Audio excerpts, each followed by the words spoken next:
My name is Monk Rowe for the Phileas Jazz Archive. I'm very pleased to have Sheryl Bailey with me today, a jazz guitarist and educator.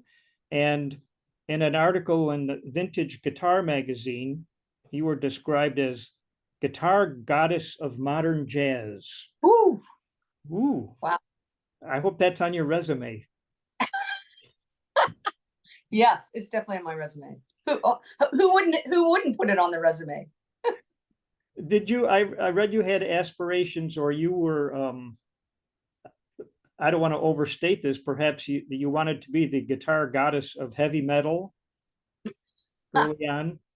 Yeah, well, yeah, when I was a teenager, I grew up in a family of professional, actually church organists, really. And so we had to study piano and I'm telling you, if my wherever she would be in the universe, my piano teacher knew that I was a professional musician and educator. She'd probably just, I don't know, she'd be in shock because I was not a great piano student. But because everybody played at a really high level in my family, and I don't know, I was also a little younger, I was rebellious, and I saw the guitar. I fell in love with the guitar, so that was what I wanted to do. And of course, guitar to a teenager is rock music.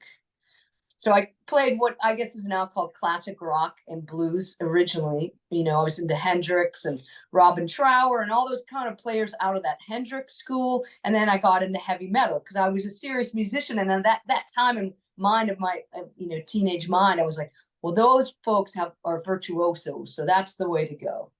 And then I still do I call on that technique quite a bit with my project with Anat Cohen in the Tentet project. There's a sequence in there that's all about just using that kind of technique and sound. So I mean, I love guitar playing, virtuosic guitar playing in any genre. I'm not picky about that. Did you have a period where you were playing some fairly technical music in that genre, but you had yet to find out? I hesitate to say this because it sounds like an insult almost, but that you didn't know what you were doing from a musical standpoint, from a chordal standpoint, theory. I think so. I mean, I think that's in everyone's development for sure, coming from a family of keyboard players.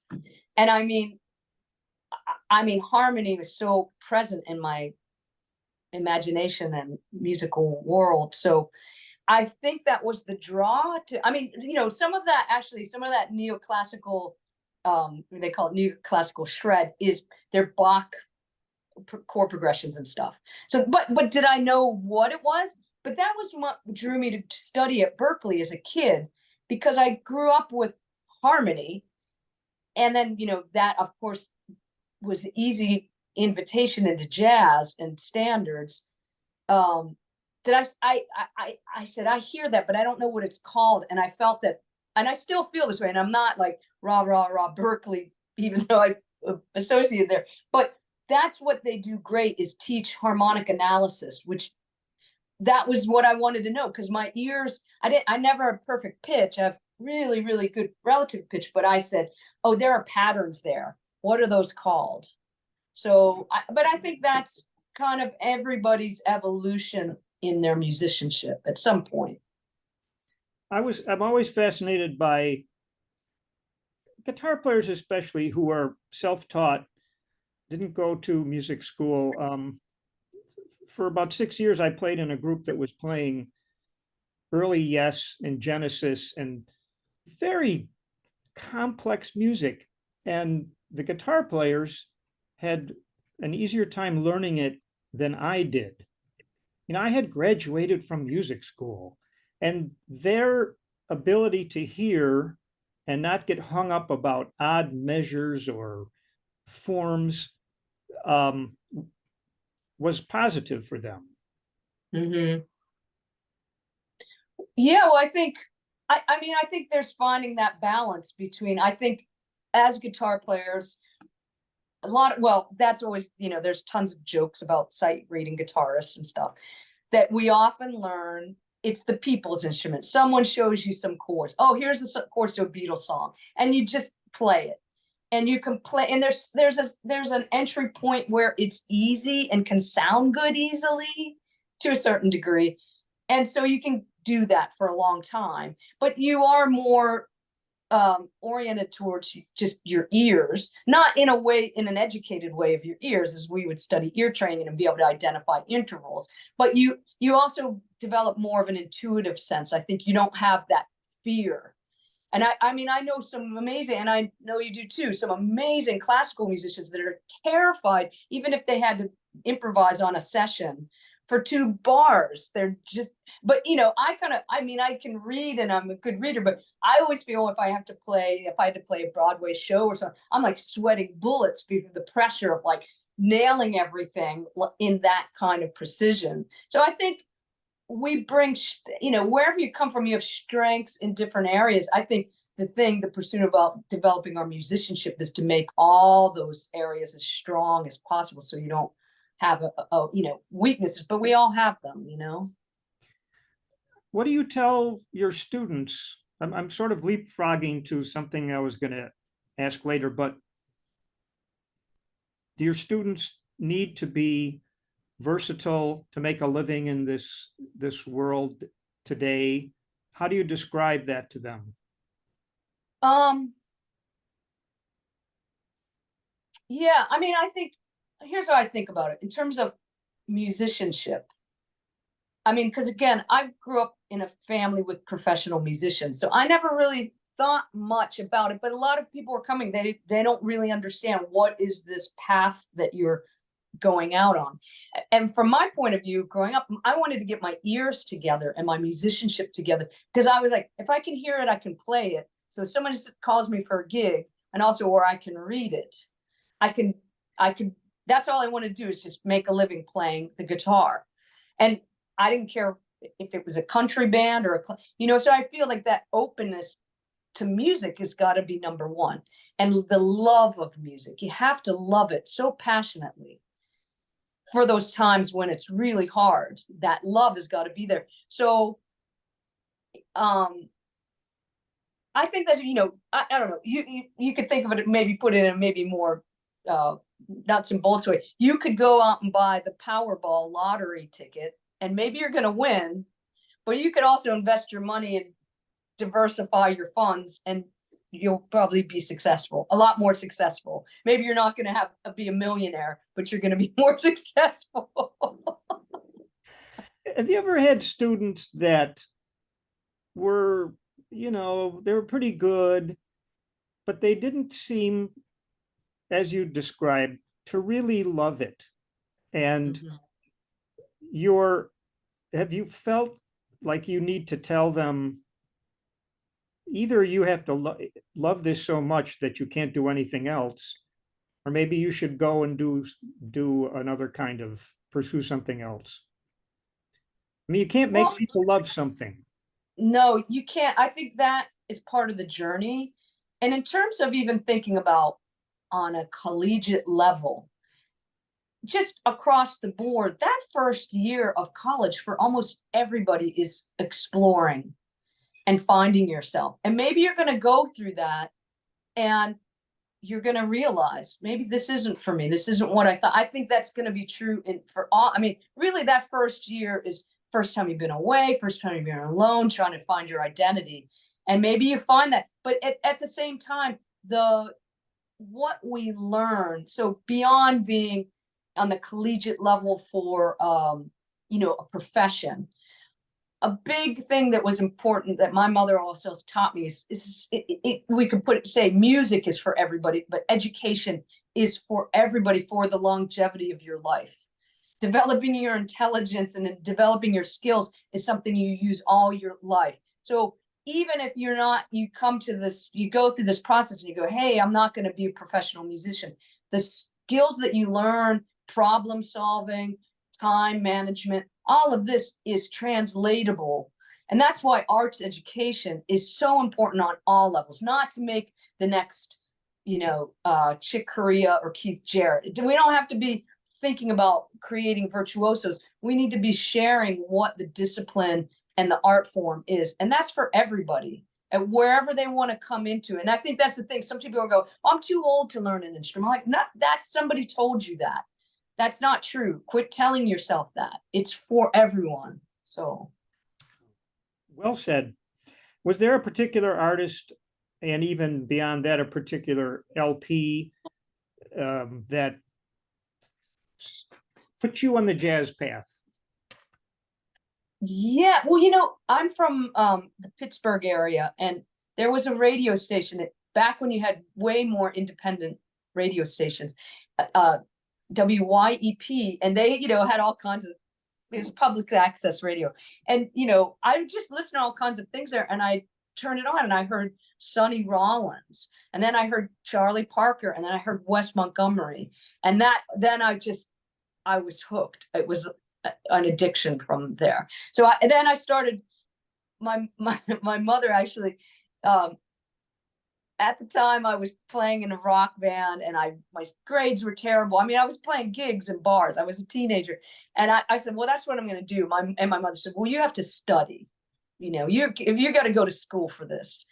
I said, okay. So she introduced me to a teacher. His name is John Mayone in Pittsburgh. And so through him, he made me recordings of Jimmy Rainey, Wes Montgomery, and Herb Ellis. And at that time they were cassette tapes, and they were sort of collections of things.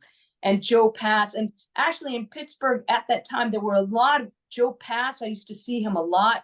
I would see Tal Farlow, Herb Ellis. They would come through because of Joe Negri from Mr. Rogers' Neighborhood. That was a Pittsburgh community. And through handyman Joe Negri, all these great jazz artists and jazz guitarists would come through Pittsburgh. So anyway, just that experience, and then it became something that me and my mom would do. We'd go, hey, who's playing in town? We saw Ella, and we saw Andre Previn, and we saw Mel Torment, whoever. So that was my experience getting into jazz. But the early recordings were those folks, Jimmy Rainey for sure, and Charlie Parker. Yeah. Did you have to go out and then get a different kind of guitar? I did. Yeah, well, I did. I had an ES-335, a cherry finish that I bought. I think it was $600 then. It's just amazing. But I still had, and actually, I wish I'd saved it. When we cleaned out my mother's home, I found a practice schedule that I had where I was torn between heavy metal and jazz, and I had my practice schedule, and it was cut in half, like an hour on this and an hour on this. That's the way kids think. It's just fun. Great. Did your mom get to see some of your successes? Yeah, she did. Absolutely. And I mean, I was in the monk competition. She was able to see that. Yeah. She got to see that the music lessons paid off. Nice. Do you ever find yourself sitting in and, just playing some Rolling Stones somewhere? Sure. I love all that stuff. Count me in. I always just say, there's no, I think it was Ornette said it was like, there's no such thing as bad music. There's bad musicians. You know what I mean? Like, yeah, get some cats who are playing and want to play, can't get no satisfaction. It's gonna be grooving. Here's a quote from Sheryl Bailey. The blues is such a unifying principle. All great jazz should have blues in it. Oh, I said that? You did say that. Oh, good. I agree. I totally concur. I'm fascinated by the blues and how so many early rock and roll songs were just, sped up blues. And do you spend time with, especially your freshman students, playing the blues? Yeah. And I mean, the blues itself as a song form, the blues it's a great vehicle. If we were here together, we could say, it's a great thing. Hey, let's play a blues. There's always going to be a blues in a set list or a jam session, right? So it's a great conversation starter. You can think of that. But, also the players that I love are Bird and Cannonball Adderley and Hank Mobley. And I mean, they're all so steeped in the blues. And so through transcribing them, either an actual blues or just in their playing. It's so embedded in there that to me, that's what's exciting in a good player. Mhm. I'd like to talk about your composing for a bit. I've been listening to some of your recent works and Search for a New Light, and Ah. I like the adjectives or your description of chord voicings, and you're using the terms dark and bright and drama. Mm-hmm. Very interesting. Uh-huh. Well, the ancient Greeks were very intelligent people, and so the three elements of music correspond to three areas. So rhythm is the body, melody is the mind, and harmony is the heart. So I always just feel that's the drama, and emotion to me is harmony. You have a note, you put a feeling or a vibe, or if you want to call it a vibe or an emotion, or it could be more of a color if you've or more visually oriented. So that's what I feel about in writing. I have a melody and I have a sense of a texture or a vibe or a mood. So if I had a G note, if I played an E7 and that was the sharp 9, that's going to be a bluesy sound. But if that G was the fifth of a C major 7, that's a totally different feeling and color. Or that note, the G was the sharp 11 or flat 5 on a D flat chord. That's a really different texture. So that's how I write, is I hear a melody and I might just come in one sitting with the chords behind it, but sometimes there might be an area where I'm tweaking it for that right feeling or color that I want in that section. Does your composing necessarily reflect your mood of the day, of the time that you're sitting down to work on something and you're having a particularly bad spell or a good spell or a God spell? Yeah. Do you find that it comes out in your music? Yeah, I always say, if folks see my live shows, every song they're more like diary entries to me, to remember places or things, or more about that stuff that was going on when I write it. So, I might even just write the tune, and then when I go to name it, I even if it takes a little time till I get to that point, I'll think back at the time of the initial inspiration, and the title will usually be that. So the titles are more, yes, diary entries than anything for me. Nice. I was listening to Walk Up with your what kind of scales were those? Do you recall? I don't know. They are. It's a minor second and a major second, and then it goes up a fourth and up a fourth and up a fourth and up a fourth. That's all right. I'm rather glad that it doesn't have a particular name, because I'm sure I would know what it is. No, yeah, well, and it starts on. No, it's not true. Anyway, it's just a melody, but yes, that's kind of a funny, interesting tune. People will like that tune a lot. And I wrote it, and then I realized later, much time later, part of this celebration for Pat Martino was an amazing event. But anyway, there's a lot of discussion about, and I'm he's a big influence on me as a guitarist, but as a composer. But there was a whole thing about an exercise that he had with minor 7 chords that moved down in whole steps, and it hit me. That's where I got it. But that was something I practiced when I was a teenager. You know what I mean? So it's just funny how things stick in your imagination, and then they just will come out at a different time. It's the tune. At some point after the walking up melodies, the scales switched into something else, and I had this feeling like, not to try to get inside your head, but you felt it was time for something else. Like, here's the bridge. It's something different. How do those things occur to you? Well, I'll tell you what, I think I'm not, I write a lot of music, but you know what, my understanding of harmony, again, is harmonic analysis and really learning standards and the harmonic analysis through time. It just, you internalize that and you just have a natural sense of phrasing and where things should go and song form, right? And I just say this to anybody, whether you're going to become a jazz player or not, just if you can get inside of those songs, they're sort of the blueprint for all contemporary writing.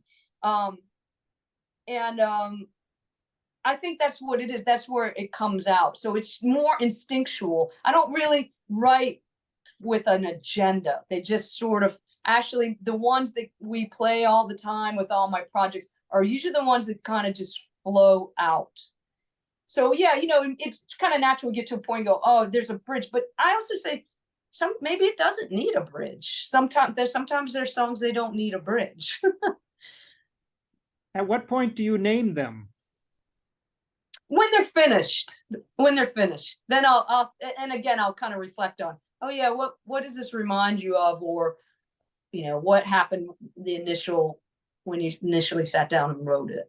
So and another thing that you had mentioned, I read that you said transcribing was your bread and butter as far as understanding harmony and improvisation. So you did a lot of that. Yeah, I did a ton of that, and I wish I had time to do more. But you know, I actually didn't even realize till actually when I was moving my stuff from my New York apartment to the Boston apartment, and I just had files that I hadn't opened for years, and I came across this box of transcription that had done that. I had stuff from high school and through my time at Berklee and after, and it was stacked. And there was a ton of Clifford Brown, Dexter Gordon, and West. There was just so I had forgotten that I'd done all that work. It kind of, I was like, wow, okay, you did do your homework. I think it's essential at one, you know, at some point in your development. And we could say that if you're a rock player or whatever style you play, at some point to dig in to that language, whatever language that you're fascinated in, and learn as much as you can from it. Do you recall when you did all that transcribing, if you then, well, first of all, did you transcribe the chord changes first? That's a great question. I think over time, I developed it. At first, I think I would find some chart for it. But this is also great. What's great about transcribing is it's the best ear training. So, you know, my advice to folks, or if I'm going to do it now, if I'm going to write a chart, I usually get the bass first, the melody, and then again, it's sort of like the sandwich. What's the flavor of the sandwich? Is it a minor sandwich? Is it a major sandwich? Oh, is it a major sandwich with there's something else in there? Oh, that's sharp 5, or it's a major sandwich with a flat 5. You know what I mean? But eventually, it gets your ear to be able to hear the whole sandwich in time, you know, where you can just sort of do that. So it's a process, you know, but I think it's the best way to really learn how to hear harmony. Downbeat and other magazines regularly publish people's transcriptions, and some of the authors go to great lengths to point out similarities between bar 3 and bar 17, and really deep analysis of it. Perhaps I'm misreading. It sounds to me like they're trying to explain what the person who played it was thinking. Mm-hmm. And sometimes I wonder, is that assumption correct? Or were they doing what John Abercrombie described as finger wiggling? And this is what came out. In other words, there's a certain amount of happy accidents, I think, in improvising. Mm-hmm. does it need to be explained? I mean, I don't know. I mean, we can never know what a player is thinking, ever, right? What was going through their mind. But I mean, for instance, I mean, if you see something, for me, I mean, I think I also use transcription to say, oh, wow, that's a really cool sound on that C7 chord. What is that? And then just find the concept behind it. You know, and now whether that's what they were what Joe Pass was thinking, that probably not. It's just a sound that he's internalized. It's part of his language, you know. But in terms of an educational tool to teach myself or to teach a student, to say, wow, look at that cool diminished, symmetrical diminished line in there. That's cool. What are you going to do with that? I mean, going back to this thing about harmonic patterns, when I was a kid, the only book that I knew that I had was Improvising Jazz by Jerry Coker.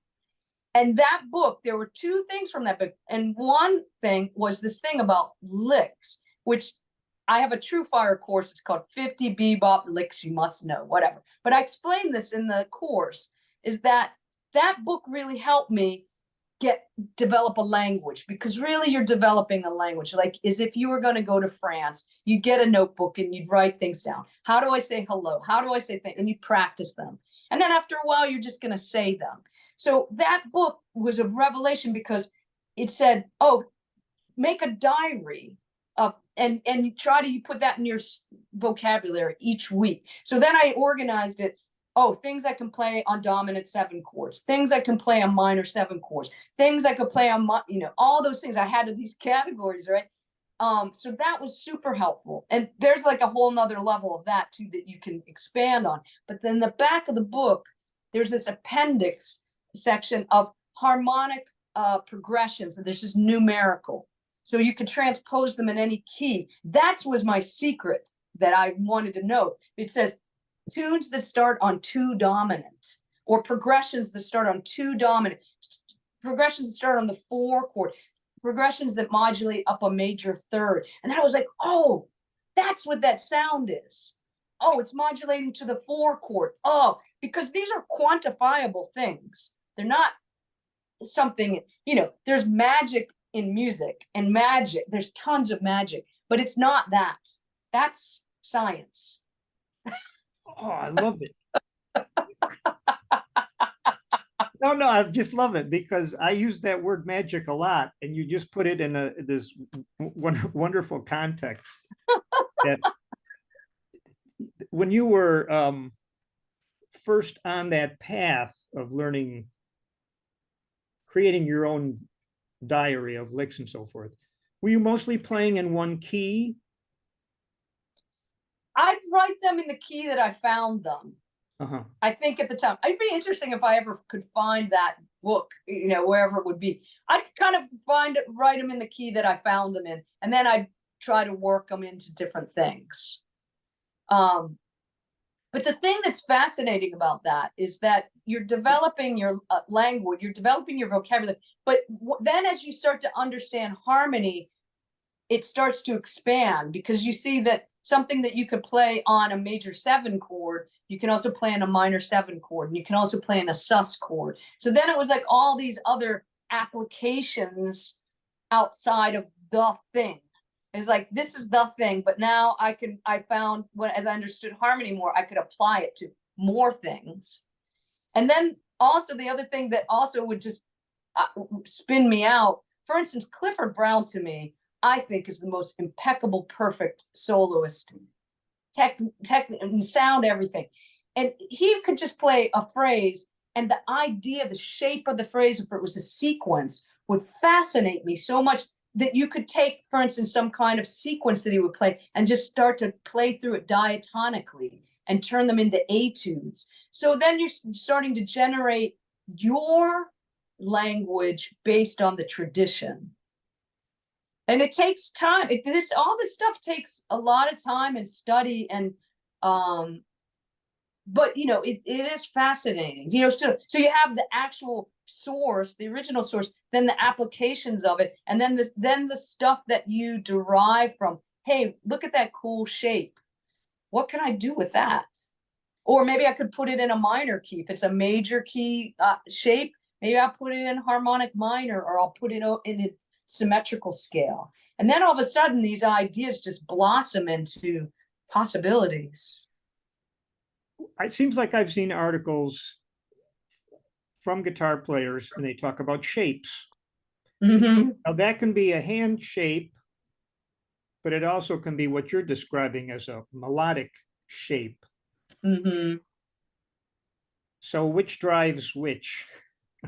Well, I tend to think, I mean, obviously the guitar is shape oriented, but you know what I always thought about, if you, for instance, if you take the Charlie Parker Omni book or something, or really any, you know, great jazz soloist, and you just squint your eyes, you can see the shape of the line. There's like, you know, peaks and valleys, and that's what always fascinated me about horn players, and why I always tried to sound like a horn or imitate, because that sense of using the whole range of your instrument. So I think about the shapes more in that way, in intervals and actual real music, than just guitaristically. I understand Gene Bertoncini was an important person for you. He still is. Yes. I was able to interview him back in 2001. I wanted to share maybe one or two brief quotes, and I had asked him why jazz, what turned him on, and he said, I don't quite understand why you are drawn to a particular work or a particular art. I consider it all a gift, the gift of being drawn to the music, of wanting to learn that music, a gift of a particular instrument. It's all something we don't really have choices about. I get irritated at people who think they've created their own gift instead of recognizing that it's really something else at play. That's interesting. What Yeah. What is that something else, I wonder, for him? Do you know if he's like a man of faith, or is there something?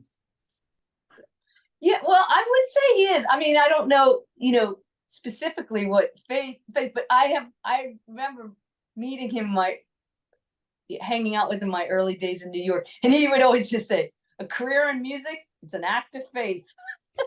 There you go. And it's true. It is true. You're like, oh, I have a gig next month. Well, I have to trust that I will. You know, I felt so naive for a long time, thinking about how jazz musicians live and make a living. And I recall he must have just said it in passing after our interview about, you know, yeah, well, like tomorrow I'm playing a wedding. And I'm thinking, Gene Bertoncini plays weddings. And after hearing that from a lot of musicians, well, of course I do that. Would you rather I wait tables or something? Mm-hmm. And it was very informative to realize that. Mm-hmm. Yeah, well, well, you know, it's a great on a different art form as stand-up comedy is Joan Rivers. I recommend this movie, Joan Rivers, A Piece of Work. That first 20 minutes of that movie really shows a working freelance artist. That woman hustled gigs to the day she died. And, you know, she was like, sometimes you're playing at, you know, the biggest hall in Vegas or whatever, and you've got a long run. Sometimes you're doing a bar mitzvah. You do everything with the same integrity. They're not different. And I know that with Gene. If he's playing a wedding or a birthday party, he's playing it with the same integrity that he does if he's playing at Carnegie Hall. That's your professional acumen. That's what you bring to everything. Mm-hmm. You know, you don't go, I'm just gonna play for a bunch of loons over here. So, you know, like you would never do that. Like, I guess because it is that thing of every time you get a chance to play or perform, it is a gift. It really is a gift that you're sharing. Not everybody gets to do that and see what we see. Mm-hmm. He had a degree in architecture. Yeah. And he said that used to copy plans out of the New York Times Sunday real estate section. And you like to plan stuff. When I play a piece of music, I usually arrange it and think of a concept for it. Mm-hmm. Yeah, he definitely, I think he considers himself an arranger. I mean, an amazing arranger. I mean, I met him when I was a teenager, and that was a great time. He came to Pittsburgh through the handyman. He was one of the great guitarists and stuff, but he had the thing about the Segovia scales, which are really, they move up on each string. So that, you know, there's kind of two ways you could play. You could play what we call in hand position in a grip, or you could play up each string. And so seeing him present that, I was at that time, I had the time to do that as a teenager. I would practice, I learned all my scales on each string and then harmonize them and all that counterpoint stuff. So that was so influential on how I saw the guitar, which I credit to that moment of crossing paths with him. And then fast forward, when I moved to New York, and I hung out with him, took some lessons, and Gene was always so welcoming of me. Anytime I came by, sit in with him and introduce me to people. He's just so generous. But anyway, that's what I studied with him, was arranging standards, and I learned so much. I mean, stuff that I share with all my students and stuff that I'm still working on all the time. Mm-hmm. There's two topics that are often subjects of scholarly writings. One is jazz and race. And the other one that I'd like to bring up is women in jazz. Mm-hmm. And I found this in my stuff here. This is an issue of Downbeat, December 1964. And I was looking through it, and the only mention of a woman musician was a letter writer to the editor saying the Nancy Wilson is beautiful. Right. Apparently they did have her on a previous cover, and he wrote in to say that's the best cover ever. So that was 1964. Now, if we fast forward to this is the latest issue of Downbeat, the 2023 Critics Poll. And I'm not sure how I got into this, but I counted how many categories in the Critics Poll. And if you include what they call rising stars, there's like 60 categories. And 25 of them, the number one person is a woman. Oh, that's great. Yeah. And have you ever had issues in the business? Well, if we were to say the business is a microcosm of the world, you know, and we're in an interesting time just dissecting gender, right? Like, what does it really mean? So to me, it doesn't really mean anything in terms of picking up the guitar and playing it every day. Having two X chromosomes really doesn't mean anything. I mean, it's not, the physicality of the instrument. There's nothing that would, that I would need massive amounts of testosterone to be able to play it physically. So anyway, I've never concentrated on it. I've never, I've had plenty of opportunities where people wanted to push that aspect of my career. And I would have to say, only since I became the assistant chair at Berklee College of Music did it really dawn on me that I could be in a place of influence. But up until then, actually, I have made it not really a part of how I market my music. I always, people say, you're the best female guitarist. I'm like, there's only one list. Either you can play or you can't play. And if I'm not on that list, that's the only list I'm shooting for. That's the only list I'm ever wanted to be on. So that's how I think about it. Good point. I remember Marion McPartland saying a similar thing, like with her wonderful accent, pointing out that, oh, she's the finest woman jazz pianist. Right, right, right, right, right. Yeah, I mean, do in this art form, hopefully it is about the music. We want it to be about the music. And I would say, if you blindfold somebody, I mean, is it they're the best black guitarist, the best Italian American guitarist? Is that how we're listening to music? It's the best male guitarist, it's the best female. I mean, come on. Like life is complicated enough. Let's just listen to them and play the music. Either you can play or you can't play. That's what it comes down to for me. Another quote from Cheryl. I recently, I've recently interviewed a number of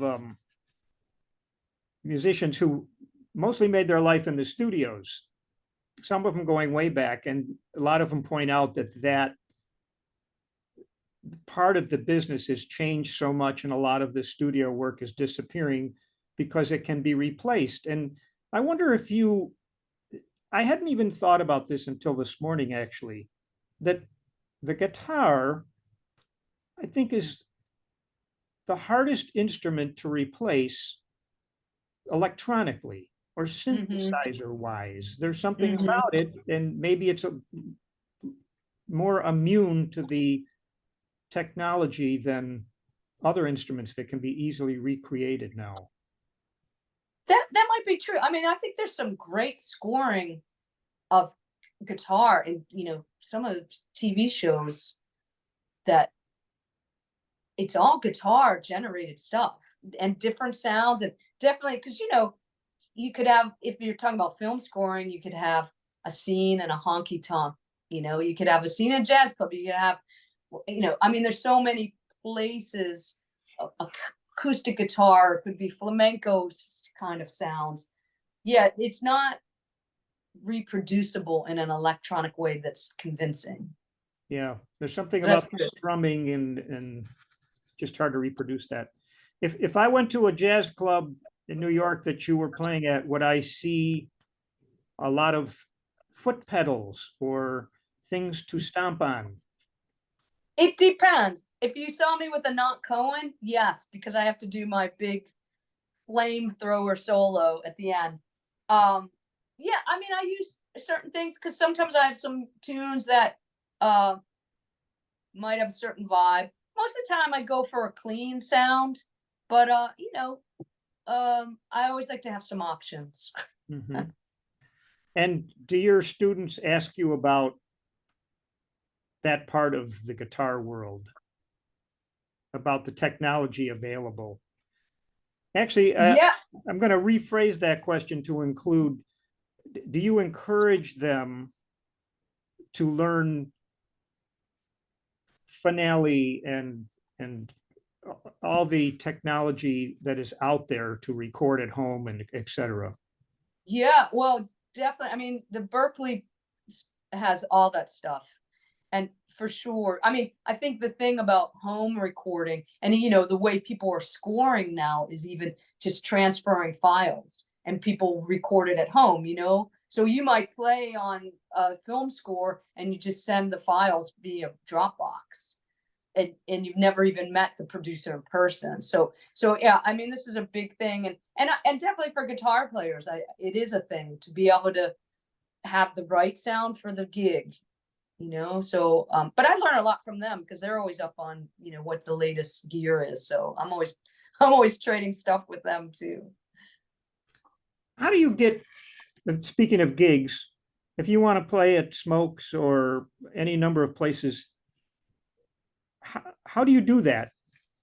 I mean, I have this vision of so many jazz musicians in New York City, and the chance of getting into some of the better clubs must be very competitive.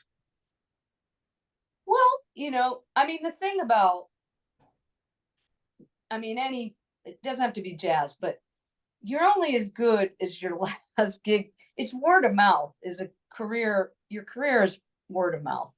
You're on a gig, someone hears you, and they love the way you play. They love the way you sound. They love your attitude.